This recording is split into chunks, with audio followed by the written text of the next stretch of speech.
یہ مولانا یوسف صاحب رحمۃ اللہ علیہ فرماتے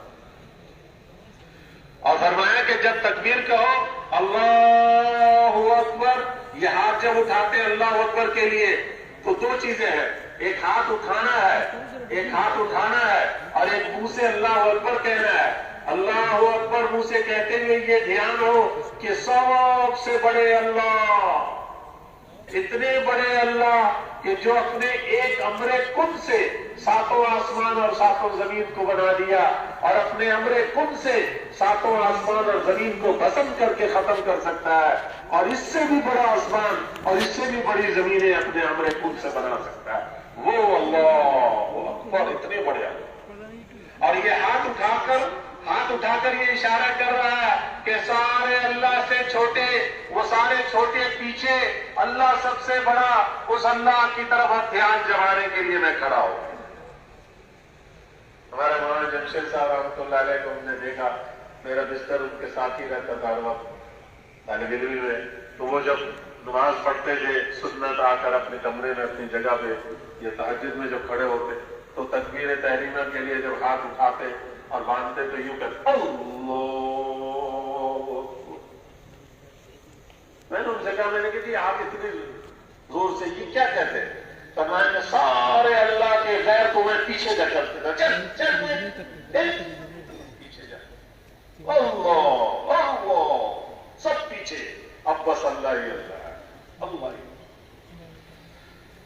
ایسی نماز پھر اس تکبیر کے بعد پھر دنیا کا کچھ نہیں پتا ہوتا تھا، ڈھول بجے، بھیڑ کاٹے، سانپ آ جائے، کچھ بھی ہو جائے۔ یہ نہیں کہ صرف صحابہ میں ہی ایسی نمازیں تھیں، اللہ نے ہمیں ہمارے بزرگوں میں دی ہیں ایسی نمازوں۔ رائے میں زلزلہ آیا، زور کی نماز ہو رہی تھی، بڑا زور کا زلزلہ، ایسا جھٹکا اور چھت جیسے بس ابھی چھت ساری نیچے گر جائے گی۔ اور جیسے ہماری عادت ہے لائن میں تو ہم لوگ سب جاتے ہی ہیں کہ جب نماز کوئی خراب ہوتی ہے تو نماز ایک آدھ کی خراب ہوتی ہے، شور مچا کر ہم 100 200 ہزاروں کی خراب کر دیتے ہیں۔ خراب ہو گئے بھائی چپ رہو۔ مولانا ظاہر شاہ صاحب رحمۃ اللہ علیہ نے مجھے فرمایا تھا، ہمارے رہنما کے مستقبل انہوں نے خود مجھ سے فرمایا تھا، بزرگا، ان کا تو کیا کلام تھا، بزرگا امام کو نہیں چھوڑنا، اگر نماز میں کوئی خرابی ہو گئی تو ادھر ادھر کے شور کو مت دیکھو، بس امام کے پیچھے پیچھے چلتا رہے۔ جب امام سلام بھیج دے پھر تحقیق کر میری نماز ہوئی ہے نہیں۔ جب تک امام ابھی تک نہیں نکلا نماز سے، امام کو چھوڑ کر شور مچا کر باہر نہیں جا، جماعت کو نہیں چھوڑ۔ ہمارے تبلیغی ایک دم سے شور مچاتے ہیں، وہ زلزلہ آیا تو شور مچا کر سب بھاگ لیے، صرف شروع کی ایک صفحے یا دو صفحے رہ گئے۔ حاجی صاحب کے ساتھ میں کھڑا تھا، جب نماز ہو گئی تو حاجی صاحب نے مجھ سے، ہماری بھی نماز ایسی تھی، حاجی صاحب نے مجھ سے پوچھا، میرے صاحب یہ شور کس چیز کا ہو رہا؟ شور سا ہو رہا تھا کوئی، میں نے کہا کہ زلزلہ آیا تھا۔ کہتے اچھا؟ میں نے کہا جی ہاں زلزلہ آیا تھا۔ اب سجدے میں جب سر رکھتے تھے تو سر یوں ہلتا تھا۔ دو ہی بزرگ تھے، اور بھی ہوں گے اللہ والے تمنا، دو کو ہم نے دیکھا۔ ایک حاجی صاحب نے یہ کہا، حضرت اللہ صاحب نے، کہ شور کی طرح کی آواز تھی۔ دوسرا مولانا نذر رحمان صاحب جو امام کے پیچھے تھے، مولانا نے پوچھا کہ یہ کیا آواز سی لگ رہی تھی؟ شور بھی نہیں ہو رہا کہ یہ کیا آواز سی تھی، آواز سے کیا ہو رہی تھی؟ کسی نے کہا کہ جی زلزلہ آیا تھا۔ انہوں نے کہا اچھا زلزلہ آیا؟ حاجی صاحب نے مجھے کہا کہ جاؤ مجمع ہو جاتا، تو میں گیا نمبر میں، میں نے جا کے کہا کہ عجیب بات ہے،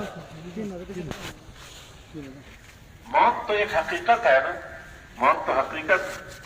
اب ہم نماز کی حالت میں، اللہ سب سے پہلی بات ہم اللہ کے راستے میں ہیں، پھر دوسری بات اللہ کے گھر میں، اللہ کے راستے میں ہے، اللہ کے گھر میں ہے۔ تیسری بات کہ نماز کی حالت میں ہے، اور چوتھی بات سجدے کی حالت۔ سب سے زیادہ جو جھٹکا لگ رہا تھا وہ سجدے میں محسوس ہو رہا تھا۔ میں نے کہا چوتھی بات جو سجدے، اتنے فضائل اللہ کے راستے میں، اللہ کے گھر میں، اللہ کی نماز میں اور سجدے میں، اور اللہ پاک سے ملاقات کا وقت آیا تو دوڑ کر بھاگ لیے باہر۔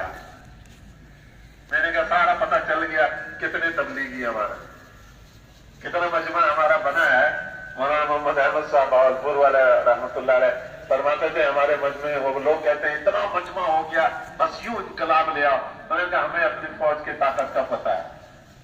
وہ پتہ چل گیا کہ نماز میں اللہ سے ملاقات کا، نماز سجدے کی حالت میں، سجدے کی حالت، نماز سجدے کی حالت، اللہ کا گھر، مسجد، اللہ کا راستہ، اور یہ دوڑ کر بھاگ کر شور مچا کر نماز ہی توڑ کر بھاگ گیا. نماز توڑ کر بھاگ گیا. اس سے زیادہ خوش نصیبی کیا ہو سکتی؟ یوسف صاحب رحمۃ اللہ فرماتے تھے تکبیر تحریمہ کے وقت میں یہ دھیان جمانا کہ اللہ، یہ ہاتھ اٹھانے کا مطلب ہے ہاتھ سے اشارہ کر رہا، سب پیچھے، سب کو پیچھے کر دیا، اب سب پیچھے ہے، بس اب اللہ ہی اللہ ہے، اللہ ہی اللہ. اور فرمایا جب قرات کرو قرات، تو قرات کرتے ہوئے یہ دھیان جماؤ کہ اس اللہ کو سنا رہا ہوں جو شہ رخ سے زیادہ قریب ہے، اقرب من حبل الورید.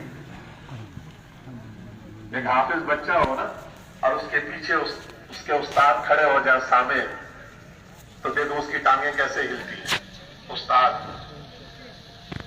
تو جب اللہ کو سنا رہا ہوگا تو پھر ایسے سورہ فاتحہ پڑھے گا جیسے ہم لوگ پڑھتے ہیں، جیسے ہم لوگ سورت پڑھتے ہیں 1 منٹ میں 4 رکعت تک. شیخ نے لکھا کوے کے ٹھونگے مارنے کی طرح ٹھونگے مار لی. جب یہ دھیان ہو کہ اللہ سن رہے ہیں تو پھر ایسے پڑھے گا. جب استاد کا دھیان ہو تو کیسے پڑھتا ہے؟ اللہ اللہ، عرش عظیم کے مالک، عرش عظیم کے رب وہ سن رہے.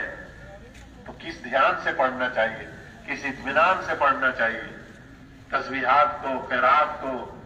اور فرمایا کہ رکوع قیام سجدہ کرتے ہوئے یہ دھیان جماؤ کہ یہ سب اللہ کا امر ہے، رکوع کرنا، قیام کرنا، سجدہ کرنا. میں اللہ کے امر کو پورا کر رہا ہوں، اللہ خوش ہو کر مجھے پالیں گے. اور فرمایا جب پہلے سجدے میں جاؤ تو یہ دھیان جماؤ کہ تو اصل میں مٹی تھا، مٹی، تو اصل میں مٹی ہے. سجدے سے اٹھتے ہوئے یہ دھیان جماؤ کہ اس مٹی سے تو انسان بنا ہے. سجدے میں جاتے ہوئے دھیان کہ اصل میں تیری حقیقت کیا ہے، مٹی. سجدے سے پہلے سجدے سے اٹھتے ہوئے دھیان کی اس مٹی سے یہ شکل انسانی بن گئی. اور دونوں سجدوں کے بیچ میں جو بیٹھنا ہے تھوڑی دیر کا، یہ بیٹھنا دنیا کی تیری زندگی ہے. بس یہ 2 سجدوں کے درمیان بیٹھنا یہ دنیا کی زندگی ہے. اور دوسرے سجدے میں پھر جانا، مر کر مٹی ہو جانا. مٹی سے بنا تھا اور مٹی ہو گیا.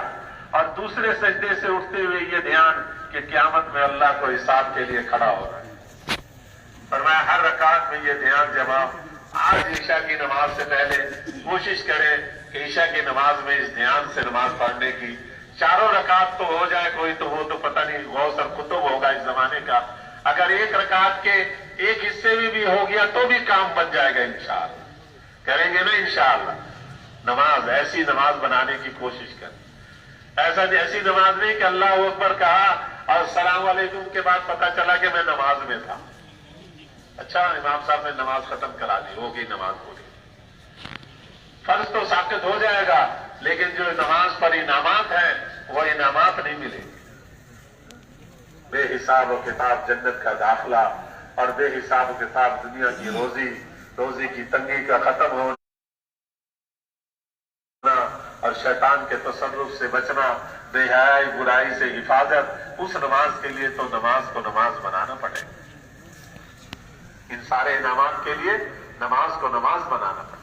اور نماز تب بنے گی جب نماز کے فضائل بھی ہمیں معلوم ہو اور نماز کے مسائل بھی معلوم ہو. نماز کے فضائل بھی معلوم ہو، نماز کے مسائل بھی معلوم ہو. نماز کے فضائل تو فضائل کی جو تعلیم ہوتے ہیں اس کے حلقے میں معلوم ہو جائے گی. اور مسائل میں جائیں تو وہاں عالموں کو تلاش کریں، اپنا وضو دکھلائیں، اپنی نماز دکھلائیں. اور پھر صرف نماز پر منحصر نہیں ہے، زندگی کے تمام شعبوں کے فضائل اور مسائل، فضائل کے حلقوں سے اور مسائل علماء سے. اگر علماء سے نہیں جڑیں گے تو ہماری عبادت بھی مشرکین مکہ کی طرح تالی اور سیٹی بن کے رہ جائے گی، تالی اور سیٹی بن کے رہ جائے گی. اس لیے علماء سے جڑ کر چلنا. اپنے دنیاوی کام کاج فرمایا کہ علماء سے رابطے کیے بغیر پوچھے بغیر اگر دنیاوی کاروبار زندگی میں لگو گے تو تمہیں پتہ نہیں کیا کیا حرام کے لقمے اپنے اور اپنے اولادوں کے پیٹ میں ڈال رہے ہو. اس لیے ہر ملازمت، ہر کھیتی باڑی، ہر کاروبار سے پہلے علماء سے جا کر ساری معلومات کرنا. کہیں میں ایسا تو نہیں کہ باہر کی کسی کمپنی کا کام کاج کرنے والا بنوں اور اسلام کے مٹانے کا اندر خانے ذریعہ بن رہا ہوں. اور حرام کا ایک لقمہ ہزاروں سالوں کی عبادت کو ضائع کر دیتا. حرام کا ایک لقمہ، حرام کا لقمہ جس کے اندر چلا گیا اس کی دعائیں قبول نہیں ہوتی. اب چیخ رہے ہیں، چلا رہے ہیں، رو رہے ہیں، کہتے دعائیں قبول نہیں ہیں. کھانا تو دیکھو، پہننا تو دیکھو، پینا تو دیکھو کہ وہ کیسا ہے.